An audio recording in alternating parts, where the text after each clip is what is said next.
محترم سامعین، ہم نے گزشتہ کل سورہ بلد پڑھی، جس کے اندر اولاً اللہ تعالیٰ نے چند قسمیں کھائی۔ مکہ شہر کی قسم، نبی علیہ الصلاۃ والسلام کے وہاں مقیم ہونے کی قسم، والد اور اولاد کی قسم، اور اس کے بعد اللہ تعالیٰ نے فرمایا کہ انسان کو ہم نے پوری عمر مشکلات میں پیدا کیا ہے، اس کو مشکلات میں پیدا کیا، اور وہ گمان کرتا ہے کہ کیا ہرگز اس کو کوئی نہیں دیکھتا، اس کے اوپر کوئی قدرت نہیں رکھتا۔ وہ کہتا ہے کہ میں نے بہت سارا مال خرچ کر دیا دین اسلام کی دعوت کو روکنے کے لیے، اور کیا وہ گمان یہ کرتا ہے کہ اس کو کوئی نہیں دیکھتا، جبکہ اللہ تعالیٰ نے اس کو کیا دیے؟ 2 آنکھیں دی۔ الم نجعل لہ عینین، اللہ تعالیٰ فرماتے ہم نے اس کو 2 آنکھیں دی، ولسانا، اور اس کو زبان دی، وشفتین، اور 2 ہونٹ دیے۔ اور پھر اللہ تعالیٰ نے ایک خاص انعام کا ذکر فرمایا، وہ ہے وہدیناہ النجدین۔ اللہ تعالیٰ فرماتے ہیں ہم نے اس کو 2 گھاٹیاں دکھائی، اچھائی اور برائی کی گھاٹی، کہ بہرحال یہ دونوں گھاٹیاں ہیں، مگر ان میں سے آسان گھاٹی یہ ہے جو برائی والی ہے، اور مشکل گھاٹی جو ہے وہ کیا ہے؟ اچھائی والی راستہ، اچھائی کا راستہ۔ پھر فرمایا فلاقتحم العقبہ، پر یہ نہیں داخل ہوا اس گھاٹی کے راستے میں، اس راستے میں جو گھاٹی کے یا تو اوپر ہے یا گھاٹیوں کے درمیان میں ہے، مگر ہے بہرحال مشکل۔ اور پھر سوالیہ پوچھا وما ادراک ما العقبہ، تمہیں پتہ ہے کہ وہ راستہ کیا ہے، وہ گھاٹیوں والا راستہ کیا ہے، وہ گھاٹی کے اوپر یعنی اس درمیان سے راستہ کیا ہے؟ فرمایا فک رقبہ، 3 راستے بتائے۔ پہلا غلام کو آزاد کرنا، او اطعام فی یوم ذی مسغبہ، یا کھانا کھلانا بھوک والے دنوں میں، یتیما ذا مقربہ، یتیم جو رشتہ دار ہو اس کو کھانا کھلانا، او مسکینا ذا متربہ، یا ایسے مسکین کو کھانا کھلانا جو مٹی کے ساتھ لگ گیا ہو۔ اور پھر فرمایا یہ سب کر کے بھی اس کی یہ سب نیکیاں، یہ اچھائی کب قبول ہوگی؟ ثم کان من الذین آمنوا وتواصوا بالصبر وتواصوا بالمرحمہ، کہ پھر ہو وہ کس میں سے؟ ان لوگوں میں سے جو ایمان لائے اور اعمال صالحہ کیے، اور صبر کی وصیت کی، صبر کی تلقین کی، اور رحم کے سلوک کی تلقین کی یا وصیت کی۔ اور پھر فرمایا وہ لوگ والذین کفروا بآیاتنا، وہ لوگ جو انکار کرتے ہیں ہماری آیتوں کا، وہ کون ہیں؟ اولئک اصحاب المشأمہ۔ اور پیچھے فرمایا تھا ثم کان من الذین آمنوا وتواصوا بالصبر وتواصوا بالمرحمہ اولئک اصحاب المیمنہ، یہ کون ہے؟ یہ داہنے ہاتھ والے ہیں، کامیاب لوگ ہیں۔ اور جو لوگ ہمارے آیتوں کا انکار کرتے ہیں وہ کون ہے؟ اولئک اصحاب المشأمہ، یہ بائیں ہاتھ والے ہیں۔ بائیں ہاتھ سے مراد کیا ہے؟ ان کو نامہ اعمال بائیں ہاتھ میں ملے گا اور یہ جہنم میں داخل ہو جائیں گے۔ اور جہنم کا کیسا ذکر فرمایا؟ علیہم نار مؤصدہ، کہ ان پر ہم نے جو ہے کیا ایسی جہنم، ایسی آگ کو چھوڑ دیا کہ موند دیا ہے اس آگ نے ان کو، کیا؟ جیسے پریشر کوکر، کہ اس کے اندر آگ جلائی جائے اور اس میں ڈال دیا جائے کوئی چیز اور اس کے اوپر سے اس کو موند دیا جائے، کہ ڈھک کر بند کر کے ان کو ایسی آگ میں داخل کر دیا۔ اب یہ سورہ شمس ہے، یہ بھی مکی صورت ہے، اور اس کے اندر اللہ تعالیٰ نے انہی 2 مضمونوں کے حوالے سے چند آیات پیش کی، اور اس سے پہلے 7 قسمیں کھائی۔ بسم اللہ الرحمن الرحیم، اللہ کے نام سے شروع کرتا ہوں جو بڑا مہربان نہایت رحم کرنے والا ہے۔ والشمس وضحاہا، واو یہ قسمیہ ہے، والشمس وضحاہا، قسم ہے سورج کی اور اس کی روشنی کی۔ کیا فرمایا؟ پہلے قسم کھائی، پھر اس کی صفت بیان کی۔ قسم ہے سورج کی، وضحاہا، اور اس کی دھوپ چڑھنے کی، والقمر اذا تلاہا، اور قسم ہے چاند کی جب وہ اس کے پیچھے نکلے، والنہار اذا جلاہا، اور دن کی جب اسے چمک دے، قسم ہے دن کی جب اسے چمکا دے، خوب روشن کر دے، واللیل اذا یغشاہا، اور قسم ہے رات کی جب اسے چھپا لے، ڈھانک لے، والسماء وما بناہا، اور آسمان کی قسم ہے اور اس ذات کی جس نے اسے بنایا، والارض وما طحاہا، اور زمین کی اور جس نے اسے پھیلایا، ونفس وما سواہا، اور انسان کی اور اس کی جس نے اس کے اعضاء کو برابر کیا۔ بہرحال آپ یہ سمجھے کہ 7 قسمیں مخلوق کی کھائی اور ان کے ساتھ ان کی صفات کو بیان کیا۔ پہلے فرمایا والشمسی، قسم ہے سورج کی، وضحاہا، اور اس کی کہ جب وہ کیا کرے، اس کی دھوپ چڑھے، والقمری، اور چاند کی قسم ہے، اذا تلاہا، جب وہ اس کے پیچھے آئے۔ کس کے پیچھے؟ کہ دیکھیے کہ پہلے سورج کی قسم کھائی اور اس کے بعد فرمایا چاند کی قسم جب اس کے پیچھے آئے۔ جب سورج غروب ہوتا ہے اس کے ساتھ ہی چاند طلوع ہوتا ہے، مگر یہ کب ہوتا ہے؟ جب چاند مکمل روشنی والا ہوتا ہے، یعنی 14ویں رات کا چاند۔ اس وجہ سے جب 14ویں رات کا مکمل چاند ہوتا ہے، جس کو بدر بھی کہا جاتا ہے، وہ بالکل اسی جگہ طلوع ہوتا ہے جس جگہ سورج غروب ہوتا ہے۔ اور پھر فرمایا والنہاری، اور قسم ہے دن کی، اذا جلاہا، جب وہ اس کو خوب روشن کر دے۔ کس کو؟ اس کے اندر 3 چیزیں مراد ہو سکتی ہیں۔ ایک یہ کہ سورج، کہ جب دن نکلتا ہے تو اسی دن میں سورج نکلتا ہے، یعنی دن اگر نہ ہو، سورج نکلے تو اس کی مکمل روشنی نہیں ہوگی۔ تو فرمایا دن کی قسم ہے جب وہ کیا کرے، اس کو خوب روشن کر دے۔ کس کو؟ سورج کو۔ اور دوسری تعبیر یہ ہے کہ زمین ہو یا دنیا۔ کیا فرمایا؟ قسم ہے دن کی جب وہ اس کو روشن کر دے۔ کس کو؟ دن کو، زمین کو یا دنیا کو۔ اب یہ تو 3 قسمیں کھائی، آگے جو 3 اور قسمیں کھائی، یہ جو 4 قسمیں ہیں، پھر اس کے بعد واللیل اذا یغشاہا، اور رات کی جب اسے چھپا لے۔ کس کو چھپا لے؟ سورج کو، یا پھر دنیا کو، یا زمین کو۔ کیا فرمایا؟ کہ رات جب آتی ہے وہ سب چیزوں کو چھپا لیتی ہے۔ رات میں سورج بھی چھپ جاتا ہے، ڈھک جاتا ہے، رات اس کو ڈھک لیتی ہے۔ یہ 4 قسمیں کھائی، ان کے ساتھ صفات بیان کی۔ اب آگے 3 قسمیں جو ہے ان میں مفسرین کی 2 رائے ہمیشہ سے چلی آتی ہے۔ ایک یہ کہ اللہ تعالیٰ نے یہاں فرمایا والسماء، قسم ہے آسمان کی، وما بناہا، اور جیسا کہ اس کو بنایا گیا ہے۔ ایک تو آسمان کی قسم کھائی اور اس کی صفت کی قسم کھائی۔ کیا؟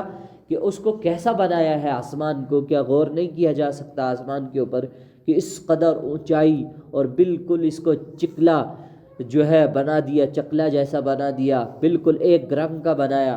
پھر دوسری قسم کھائی والارض، اور قسم ہے زمین کی، وما طحاہا، جیسا کہ اس کو بچھا دیا گیا، ونفس وما سواہا، اور قسم ہے انسان کی، نفس کی، وما سواہا، جیسے اس کو برابر کیا گیا، برابر بنایا گیا۔ کہ یہ پوری ان قسموں کا جو ہے، اگر ایک سائیڈ ان کی صفات کو رکھا جائے، انسان کی صفات کو ایک سائیڈ رکھا جائے، تو انسان کی صفات بہت زیادہ ہے کہ انسان اپنے اوپر غور کرے کہ اللہ تعالیٰ نے اس کو کس قدر برابر پیدا کیا ہے۔ میں نے آپ کے سامنے اس کی پہلے جو ہے اس کی تفسیر پیش کی تھی کہ اللہ تعالیٰ نے اس کو پیچھے بیان کیا کہ ہم نے انسان کو کیسا بنایا، الذی خلقک فسواک فعدلک، کہ انسان کو پیدا کیا، کہ اس کو کیسا پیدا کیا، فسواک، برابر کے پیدا کیا، فعدلک، پھر اس کو جو ہے اعتدال کے ساتھ بنایا۔ اور یہاں اسی کا ذکر فرمایا کہ ہم نے انسان کو پیدا کیا اور برابر پیدا، جیسا کہ اس کو برابر کیا۔ اب یہ تفسیر اس کے اندر راجح ہے کہ اللہ تعالیٰ نے آسمان کی قسم کھائی، زمین کی قسم کھائی، اور نفس کی یعنی انسان کی قسم کھائی، اور ان کی صفات کی قسم کھائی۔ اب جواب قسم یہ ہے، جواب قسم یہ ہوتا ہے جہاں بھی اللہ تعالیٰ قسم کھاتے ہیں اس کے بعد جواب قسم آتا ہے کہ کیوں کر اتنی قسمیں کھائی جا رہی ہیں۔ اس کا جواب یہ ہے فَأَلْهَمَهَا فُجُورَهَا وَتَقْوَاهَا، پھر اس کو بدکاری سے بچنے اور پرہیزگاری کرنے کی سمجھ دی۔ فَأَلْهَمَهَا، پس الہام دیا اس کو، پس الہام کیا اس کو، بس الہام ڈالا اس کے دل میں فجورہا بدکاری کا، کس کا؟ بدکاری کا، بد کرداری کا، وتقواہا اور پرہیزگاری کا۔ کیا فرمایا کہ اللہ تعالیٰ نے انسان کے اندر دونوں صفات بنائی ہیں، ان بلٹ رکھی ہے، اس کے اندر یہ دونوں صفات ہیں، وہ برا بھی ہے وہ اچھا بھی ہے۔ اور برائی کو اس لیے پہلے بیان کیا کہ ہم نے اس کو برائی کا الہام کیا ہے کہ برائی زیادہ خطرناک ہے اچھائی کے نسبت سے۔ جب انسان برا ہو جائے وہ بہت زیادہ خطرناک ہو جاتا ہے ایز کمپیئر ٹو اچھے بننے کے۔ تو فرمایا کہ ہم نے اس کے اندر دونوں چیزیں پیدا کر دی ہیں۔ اب اس کے لیے ہے کہ وہ کیا کرے، اچھائی کے اوپر عمل کرے یا برائی کے اوپر عمل کرے۔ بہت سارے لوگ تقدیر کے فیصلے کے اوپر جو ہے ان کو اشکال رہتا ہے، جیسا کہ اللہ تعالیٰ فرماتے ہیں میں نے انسان کو پیدا کیا، اس سے پہلے اس کا سب کچھ لکھ دیا، اچھا ہونا برا ہونا، کیا کرے گا کیا نہیں کرے گا، کتنا رزق ملے گا، کب موت آئے گی، شادی کہاں کرے گا، کتنے بچے پیدا کرے گا، اور ان کی قسمت بھی لکھ دی۔ تو بعض لوگوں نے یہ کہا کہ اللہ تعالیٰ نے ہمارے لیے سب لکھ رکھا ہے تو ہمیں مجبور محض بنا دیا ہے، یعنی کہ ہم اب جو بھی کر رہے ہیں وہ کس وجہ سے کر رہے ہیں کہ ہماری تقدیر میں لکھا ہوا ہے۔ اب جب ہمیں مجبور محض بنا دیا گیا ہے تو ہمیں عذاب کیوں اور جو ہے ثواب کیوں؟ جب یہ کر ہی رہا ہے اللہ تو پھر ہمیں عذاب دینے کا کیا مقصد اور ہمیں ثواب دینے کا کیا مقصد؟ تو یہاں اس آیت میں اس کا جواب دے دیا۔ نبی کریم صلی اللہ علیہ وسلم سے جب صحابہ تقدیر کے اوپر سوال کرتے تو اللہ کے نبی صلی اللہ علیہ وسلم اس آیت سے اس کا جواب دیتے کہ اللہ تعالیٰ نے انسان کے اندر دونوں صفات بنا دی ہیں، اب اس کو اختیار دے دیا ہے کہ وہ جو کچھ کرے، یعنی کہ اللہ تعالیٰ نے اس کی تقدیر تو لکھ رکھی ہے مگر ساتھ میں اس کو اختیار بھی دیا ہے کہ اپنی تقدیر، لکھی ہوئی تقدیر کے اوپر عمل کرے گا، مگر کیسے؟ اپنی مرضی سے۔ کہ ایک انسان یہاں نماز پڑھنے آئے، کتنے سارے آئے، یقیناً مشکل تھا آپ کے لیے نماز پڑھنے آنا، وضو کر کے آنا، اتنی ٹھنڈ میں بارش میں ٹھٹر کے آنا، اور کچھ لوگ آپ ہی جیسے تھے جنہوں نے اذان سنی، چاہ تو وہ بھی رہے تھے کہ ہم نماز پڑھنے جائیں، روزے ہیں بھائی نماز پڑھ لیں، مگر آئے نہیں۔ ایسا نہیں کہ وہ آئے، وہ ان کو لایا نہیں گیا، وہ خود نہیں آئے کیونکہ انہوں نے کوشش ہی نہیں کی۔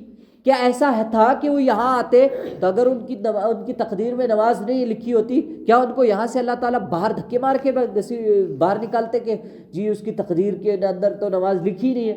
حالانکہ وہ نماز پڑھ لیتے نا یہاں کے، پھر پڑھ لیتے، یعنی کہ تقدیر کا فیصلہ ہو چکا، تقدیر میں جو لکھا وہ ہو چکا، اب نتیجہ اللہ کے پاس پہنچ جاتا۔ غالب گمان ہے کہ اللہ تعالیٰ ان کی محنت کے اوپر ان کو جو ہے ثواب دیتے تھے، عذاب سے بری کر دیتے، مگر وہ نہیں آئے، گویا انہوں نے اپنی اس تقدیر کے اوپر اختیار ظاہر کر دیا اور اختیار سے وہ نماز پڑھنے نہیں آئے۔ اب جو عذاب ہوگا وہ ان کے اختیار کی وجہ سے ہوگا۔ فرمایا کہ ہم نے اس کے دل میں ڈال دیا اچھائی اور برائی، دونوں چیزوں کو ڈال دیا ہے۔ قد افلح من زکاہا، کہ جس نے اپنے نفس یعنی روح کو پاک رکھا وہ مراد کو پہنچا۔ کیا فرمایا؟ قد افلح، تحقیق کے کامیاب ہو گیا۔ فلاح کے معنی ہوتے ہیں کامیاب، اور اسی سے ہے افلح کہ تحقیق کے کامیاب ہو گیا۔ من زکاہا، جس نے تزکیہ کیا۔ کیا فرمایا؟ جس نے پاکی اختیار کی، جس نے پرہیزگاری اختیار کی۔ وقد خاب من دساہا، اپنے نفس کو پاک کیا۔ وقد خاب من دساہا، اور جس نے اسے خاک میں ملا دیا وہ خسارے میں رہا۔ کیا فرمایا؟ وقد خواب، اور تحقیق کے نامراد ہوا، پہلے فرمایا بامراد ہوا اور یہاں فرمایا نامراد ہوا۔ تحقیق کے نامراد ہوا وہ جس نے اس کو کیا کر دیا؟ خاک میں ملا دیا، زمین میں دھسا دیا،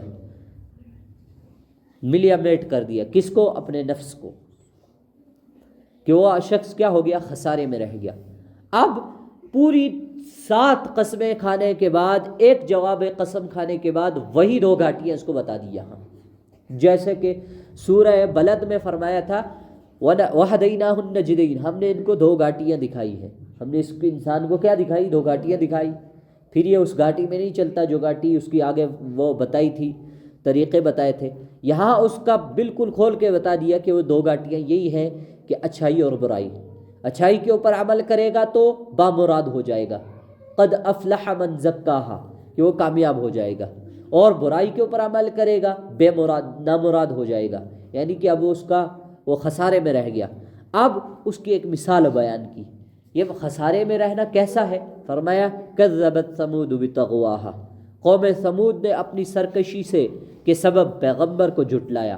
کذبت جھٹلایا کس نے؟ ثمود، جھٹلایا سمود نے، قوم ثمود نے، بطغواہا اپنی سرکشی کی سبب، اپنی سرکشی کی وجہ سے۔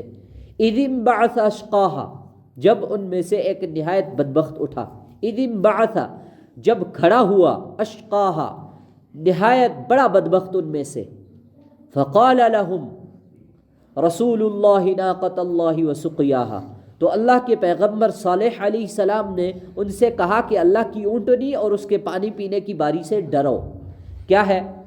فقال پس کہا لہم ان کو رسول اللہ اللہ کے رسول نے، ناقۃ اللہ خبردار اللہ کی اونٹنی کے معاملے میں، وسقیاہا اور اس کے پانی پینے کی باری کے معاملے میں خبردار ہو جاؤ، ڈرو۔ یہ کیا واقعہ ہے؟ جیسا کہ اللہ تعالیٰ نے فرمایا سمود نے جھٹلایا اپنی سرکشی کی وجہ سے اور ان میں سے ایک بڑا بدبخت کھڑا ہو گیا۔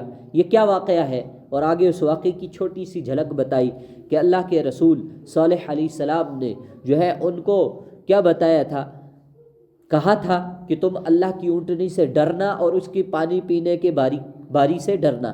یہ ایسا تھا کہ صالح علیہ السلام کی قوم جو تھی، اس کو قوم ثمود بھی کہا جاتا ہے، یہ کیا کرتی تھی کہ انہوں نے صالح علیہ السلام نبی تھے، وہ ان کو اللہ کی دعوت دے رہے تھے کہ اللہ کو مان لو، اللہ کی مان لو، تو وہ کہتے تھے ہم تجھے کیسے مانیں، کوئی معجزہ تو دکھاؤ کہ تم نبی ہو۔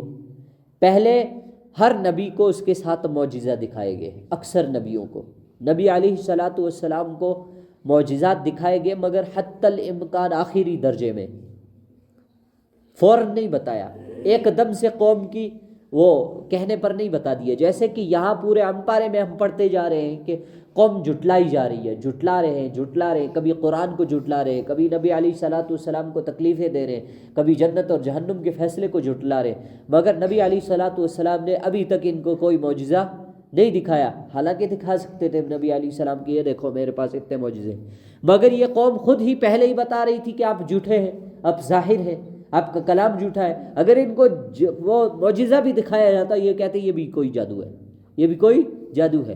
اسی طرح صالح علیہ السلام کو قوم کہنے لگی کہ ہمیں کوئی معجزہ دکھاؤ۔ صالح علیہ السلام نے اللہ سے معجزے کی درخواست کی، اللہ تعالیٰ نے ایک چٹان سے اونٹنی کو پیدا کر دیا، ایک پہاڑ سے اونٹنی کو پیدا کر دیا، وہاں سے اونٹنی پیدا ہو گئی۔ یہ اونٹنی اللہ کی اونٹنی، اس کو نام رکھا کہ اللہ کی اونٹنی ہے۔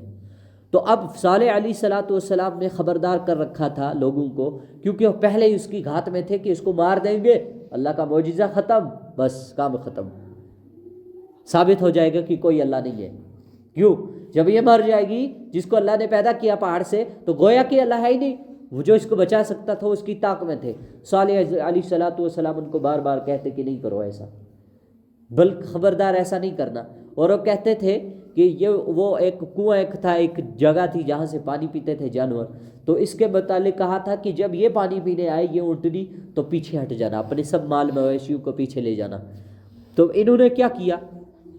فَكَذَّبُوهُ پس انہوں نے جھٹلایا، قوم ثمود نے، مگر انہوں نے پیغمبر کو جھٹلایا۔ فَعَقَرُوهَا اور اونٹنی کے پیر کاٹ دیے۔ تو کیا کیا؟ اونٹنی کے پیر کاٹ دیے۔ یہ ایک مرتبہ پانی پینے آئی تو ان میں سے ایک بڑا آدمی تھا، ان کا ٹھیکیدار، 10 گنڈے تھے، ان کا ایک سرگنا تھا۔ اس نے کیا کیا؟ اپنے ہاتھ میں کوئی ہتھیار لیا، اس اونٹنی کو پانی پینے جب آئی ہو تو اس کی چاروں کونچیں کاٹ دی، کونچے کہتے ہیں اس کے یہ ٹانگوں کو، اس کے چاروں ٹانگیں کیا کر دی؟ کاٹ دی، وہ ہلاک ہو کے وہیں مر گئی۔ پھر کیا کیا؟ فَدَمْدَمَ عَلَيْهِمْ رَبُّهُمْ بِذَنبِهِمْ فَسَوَّاهَا اللہ تعالیٰ نے کیا کیا ان کے اوپر؟ تو اللہ نے ان کے گناہ کے سبب ان پر عذاب نازل کیا اور سب کو ہلاک کر کے برابر کر دیا۔ فَدَمْدَمَ پس نازل کیا اللہ تعالیٰ نے عذاب، علیہم ان پر، ربہم ان کے رب نے، پس نازل کیا عذاب ان پر ان کے رب نے۔ یہ فدمدمہ وہی آتا ہے جہاں خطرناک قسم کا عذاب لانا ہو اور بار بار عذاب لانا ہو۔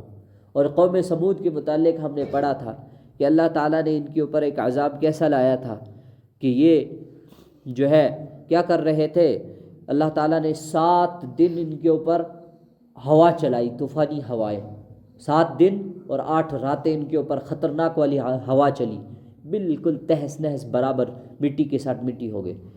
پھر فرمایا فسواہا بذنبہم، ان کے گناہوں کی وجہ سے، فسواہا پس اللہ تعالیٰ نے ان کو برابر کر دیا ایک جیسے، ولا یخاف عقباہا، اور اس کو ان کے بدلہ لینے کا کچھ بھی ڈر نہیں ہے۔ یہ کیا فرمایا، ولا یخاف، اور نہیں ڈرتا ہے وہ، عقباہا اس کے انجام سے۔ جب کہیں بادشاہ کیا کرتے ہیں، کبھی کبھار اپنی قوم کے اوپر جو ہے کوئی سزا لازم کرتے ہیں، ان کے اوپر مجموعی سزا لازم کرتے ہیں، پھر بادشاہ خود ڈرنے لگ جاتے ہیں، کہتے ہیں کہ ہم نے ان کو تو مار دیا ایک بار میں، کیا پتہ اب یہ واپس کیا کریں، پلٹوار کریں۔ تو اللہ تعالیٰ کے متعلق یہاں اللہ تعالیٰ نے خود فرمایا کہ اللہ تعالیٰ بالکل نتیجے سے نہیں ڈرتے، بس نہیں تو نابود کر دیا، اب نئی قوم لائیں گے، اب نئے مخلوق کو پیدا کریں گے، نئے انسانوں کو پیدا کریں گے۔ اللہ تعالیٰ میں کہنے سننے سے زیادہ عمل کی توفیق عطا فرمائے۔ الحمد للہ رب العالمین وما توفیقی الا باللہ۔